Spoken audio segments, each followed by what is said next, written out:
सम्पूर्णमा नमस्कार। तपाईहरु सबैलाई स्वागत छ मेरो च्यानलमा नयाँ हुनुहुन्छ भने च्यानललाई सब्स्क्राइब गरिदिनु होला, साथै लाइक र कमेन्ट गर्न नबिर्नु होला। भिडियोलाई अन्तिमसम्म हेरेर साथ दिनु होला। आज हामी तपाईलाई कुवेतमा ढिँडो खान कहाँ पाइन्छ भनेर हामीले तपाईलाई देखाउने छौं।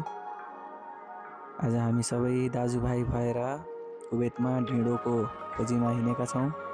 फरवानियामा एक ठाउँमा छ अरे डम्पा चौतारी रेस्टुरेन्ट, त्यहाँ हामी सबैजना दाजुभाइ गएर आज ढिँडो खाने योजना 2 दिन अगाडि नै बनाएका थियौं।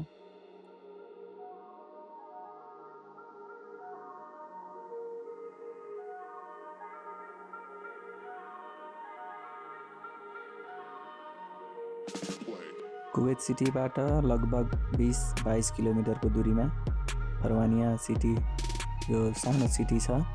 यहाँ एउटा चौतारी रेस्टुरेन्ट छ अरे भन्ने हामीले थाहा पाएर त्यहाँ चाहिँ नि ढिँडो राम्रो पाइन्छ भन्ने हामीले सुनेर त्यहाँ सबैजना हामी दाजुभाइ जाँदैछौँ। हेरौँ कस्तो हुन्छ के हुन्छ, हामी तपाईलाई देखाउने छौँ। डम्पा फिस चौतारी रेस्टुरेन्ट। ससुराली थाल खाना आइया सबै के कस्तो लागिरहेछ? अब जाम त्यही छ, हेरौँ कस्तो छ। ससुराली थाल कस्तो होला जस्तो लागिरहेछ? तपाईँ त खाइसक्नु भएको छ ल, कस्तो एकदम मिठो लाग्छ? ल अब आज हामी हेर्छौँ है। हस्, अहिले हामी चेक गर्छौँ है त त्यहाँ कस्तो छ के छ हाम्रो ससुराली थाली। हाम्रो ससुराली थाली हाम्रो डम्पा फिस चौतारीमा। ससुराली आएको छ, ससुरालीको स्वागत छ है।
नारायण दाई भ्याउनुहुन्छ?